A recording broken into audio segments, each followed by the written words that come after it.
नमस्कार। कहानी गोल्ड में आज सुनिए आभा श्रीवास्तव जी की लिखी कहानी तुमसे मिलकर। पार्वती, यही नाम था उसका। उन दिनों जब अजीबो गरीब नामों की बाढ़ सी आई हुई थी, पार्वती ने स्वेच्छा से हाई स्कूल के फॉर्म पर अपना नाम पार्वती लिख दिया था और निश्चिंतता से घर में आकर सबको बताया कि उसने अपना नाम प्रीति से बदलकर पार्वती रख लिया है। पापा ने तो कुछ नहीं कहा, लेकिन माँ का मुंह खुला रह गया, जिसे कुछ क्षणों के बाद पार्वती ने बंद किया। और फिर उसके बाद माँ बेटी संवेद स्वर में काफी देर तक हंसती रही। पापा के अधरों पर भी एक मंद स्मित हास्य उतर आया था। बेटी अपने निर्णय खुद ले सकती है, एक विश्वास जगा था उनके मन में। श्यामा सलोनी पार्वती के लंबे काले घनेरे बाल जब पीठ पर लहराते तो माँ बार बार बलाएं लेती। कभी पूजा का लाल टीका भाल पर लग जाता तो पार्वती मंदिर वाली दुर्गा की प्रतिमा सरीखी दिखती। 18वां साल लगते लगते पार्वती ब्रेन एंड ब्यूटी का कॉम्बिनेशन बन गई, क्योंकि 12वीं क्लास में अपने कॉलेज में टॉप करने के साथ उसने सीए का एंट्रेंस भी पहली बार में क्लियर किया था। ये बात अलग है कि पार्वती को पीठ पीछे काफी लोग ब्लैक ब्यूटी कहा करते थे। हु केयर्स वाली मुद्रा लिए पार्वती इस तरह चलती मानो उसके सिर पर कोई अदृश्य ताज रखा हुआ हो। जब 27 बरस की पार्वती ने सीए की डिग्री हासिल करी और देश की टॉप कंपनी में नई नौकरी की शुरुआत की, तब माँ को उसके ब्याह की चिंता हुई। पार्वती, तुझे कोई लड़का पसंद हो तो बता, वरना हम लोग तेरे ब्याह की बातचीत शुरू करें। ड्रेसिंग टेबल के सामने बैठी पार्वती अपने लंबे बालों में लगातार कंघी घुमाती रही। उसके बालों की लटें रेशम सी मुलायम और चमकदार थी। वो कुछ सोच रही थी। शादी, लड़के, नया जीवन, तो क्या माँ का घर छोड़ देना होगा उसको? अभी तक पढ़ाई से इतर उसने कुछ सोचा ही नहीं था। उसका मन कच्चा कच्चा सा हो आया। उसकी तीव्र मेधा और गंभीर व्यक्तित्व के सामने उसके साथ के लड़के तुच्छ से दिखते। दरअसल वो इतनी इंटेलिजेंट थी कि लड़के उसे चलता फिरता इंसाइक्लोपीडिया कहा करते थे। पार्वती ने काफी दिनों के बाद माँ का चेहरा ध्यान से देखा। उनके चेहरे पर उम्र के निशान उतर रहे थे। माँ का आतुर व्याकुल चेहरा देखकर वो उलझन में थी। मैं और तेरे पापा दोनों ही चाहते हैं कि समय रहते इस घर में बारात आए। ले देकर एक ही तो बेटी है तू। माँ के शब्द सुनकर पार्वती सोच में डूब गई। उसकी कितनी ही सहेलियों के पार्टनर हैं, बॉयफ्रेंड्स हैं। कुछ पढ़ाई से ऊब कर, कुछ पढ़ाई पूरी करके घर बसा चुकी हैं। फिर पार्वती कोई अनोखी तो नहीं कि शादी न करे। आज नहीं तो कल, देर अबेर शादी तो करनी ही है। तो फिर शुरुआत में देरी क्यों? शुभस्य शीघ्रम। पार्वती के विवाह की बात चलनी शुरू हो गई। मैट्रिमोनियल साइट्स में विज्ञापन दिया गया, अखबारों में लड़के देखे गए। कई जगह बात होते होते एक जगह बात बन ही गई। पार्वती और रुद्र ने एक दूसरे को पसंद कर लिया। पहले वीडियो कॉल पर परिचय हुआ, बातें हुई, फिर कई सारी मुलाकातें हुई। हर बार पार्वती को रुद्र कुछ और अधिक अच्छा लगा और रुद्र को पार्वती। लेकिन अभी बात पूरी तरह पक्की नहीं हुई थी। कोई रस्म रोका आदि कुछ भी नहीं। पार्वती ने बालों में मेहंदी लगा रखी थी उस दिन। माँ जैसे ही ऊपर कमरे में आई, उनका हक बकाया चेहरा देखकर पार्वती चौंक गई। उसके बालों में तो मेहंदी लगी ही थी और उसके साथ ही वो कटोरी में अपना फेस पैक घोट रही थी। पार्वती, रुद्र तुझसे मिलने आया है। उसे जल्दी है। शैम्पू करके जल्दी से नीचे आ जा। पता नहीं बिना फोन किए इस तरह अचानक। माँ नर्वस थी। इतवार का दिन, इत्मीनान का दिन, पूरे हफ्ते की भागम भाग के बाद आराम का दिन, खुद की देखभाल का दिन, और फिर सुबह का समय। इस तरह बिना बताए कौन आता है किसी से मिलने? ये तो सामान्य शिष्टाचार में नहीं आता। फिर मैं तो उसकी होने वाली पत्नी हूं। पार्वती मन ही मन मुस्कुराई। अभी कौन सी हाँ कर दी है मैंने? और फिर ये हरकत? पार्वती चिढ़ गई। आने दो बच्चों को, बताती हूँ। उसे ऊपर ही भेज दो माँ।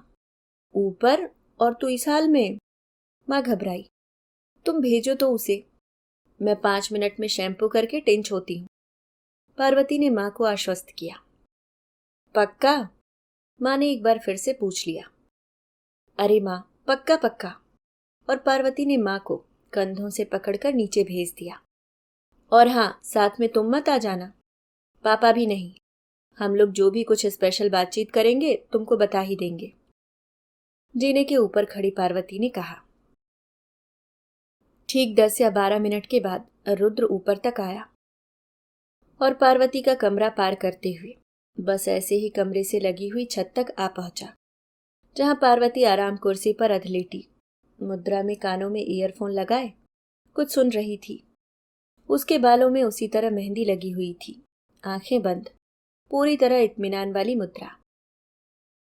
हेलो, रुद्र ने आहिस्ता से कहा। पार्वती ने आंखें खोली। अरे आप कब आए? वो मुस्कुराई। उसे पता था कि उसकी मुस्कुराहट से अच्छे भले लोग धराशायी हो जाते हैं। प्लीज बैठिए। उसने दूसरी कुर्सी की तरफ इशारा किया। बैठते हुए रुद्र कह उठा। आपका कमरा तो बड़ा कलात्मक सजा है। वो पेंटिंग जो आपके कमरे में लगी है, क्या आपने? वो कहते कहते रुका। जी हाँ, मैंने ही बनाई है।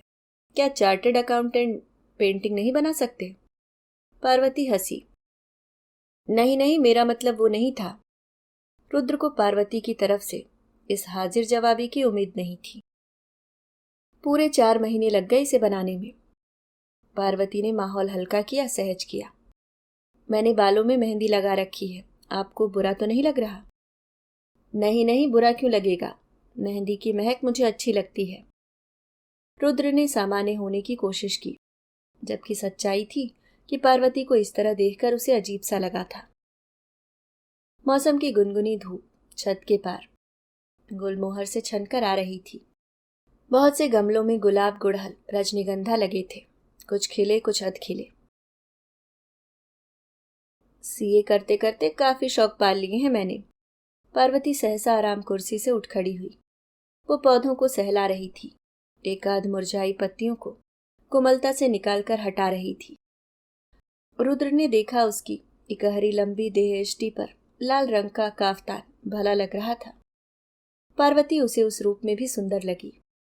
उसकी कजलाई आंखें जैसे कुछ कह रही थी। फिर अचानक पता नहीं कैसे पार्वती के मोबाइल फोन का स्पीकर ऑन हो गया और वातावरण में जगजीत सिंह की गजल तैर गई। दिन कुछ ऐसे गुजरता है कोई। आपको गीत गजल सुनना अच्छा लगता है? रुद्र ने बस यूं ही पूछ लिया। अरे मैं तो गाती भी हूं और सब कहते हैं कि मैं अच्छा ही गाती हूं। पार्वती खिलखिलाकर कह उठी। मेरे साथ डुएट गाएंगी? रुद्र अब शैतानी के मूड में आ गया था। उसके इस अप्रत्याशित प्रस्ताव से पार्वती चौंक गई, लेकिन उसने ये चैलेंज स्वीकार किया। वातावरण में स्वर लहरियां गूंजने लगी, दिल की नजर से, नजरों की दिल से। ये बात क्या है, ये राज क्या है? और रुद्र को मानना पड़ा कि पार्वती ही उसकी पहली और अंतिम पसंद हो सकती है। लेकिन पार्वती, उसके मन में क्या है, जानना होगा। पार्वती गमले के गुलाब को सहला रही थी, फिर एकाएक कह उठी। आप कुछ पढ़ सकते हैं, तब तक मैं नहा कर आती हूँ। आज बालों में बहुत दिन बाद मेहंदी लगाई है। उसने साइड टेबल पर रखी किताब रुद्र को देनी चाहिए। रहने दो पार्वती। रुद्र आपसे सहसा तुम पर आ गया, तो मुझे इसी तरह अच्छी लग रही हो। मेहंदी अपने समय पर ही धो लेना। पार्वती फिर खिलखिला पड़ी। मैं तुमसे मिलने से इनकार भी कर सकती थी इस समय, लेकिन मैंने सोचा कि जब हमारी शादी हो जाएगी तब उसके बाद 24 घंटे प्रेजेंटेबल रह पाना तो मेरे लिए संभव नहीं हो सकेगा। इसलिए बेहतर है कि शादी से पहले तुम मुझे इस रूप में भी देख लो, ताकि बाद में तुम्हें शौक ना लगे। ध्यान रखना कि मैं हमेशा शिफॉन की साड़ी और खुले लहराते बालों के साथ नहीं दिख सकती तुमको। रुद्र को याद आया कि पिछली मुलाकातों में पार्वती बहुत प्यारे ढंग से तैयार होकर मिली थी उससे। लड़कियां खूबसूरत होती हैं, लेकिन इस खूबसूरती को उन्हें कितना मेंटेन करना होता है, कुछ पता भी है मिस्टर रुद्र? पार्वती ने फिर कहा। तुमसे मिलने को जी चाहा इसलिए ऐसे अचानक ही आ गया। सॉरी। पूछना चाहता था कि क्या तुम्हारी तरफ से मेरे लिए हाँ है? रुद्र अटक रहा था। और अगर यही सवाल मैं तुमसे करूं तो? पार्वती की काली पुतलियों में भरी हुई मदिरा जैसे पूरे वातावरण में छलक गई। रुद्र उसे देखता ही रह गया। पार्वती का इस तरह बिल्कुल स्वाभाविक रूप में दिखना, मिलना, बातें करना, सब कुछ कितना अपनत्व भरा था।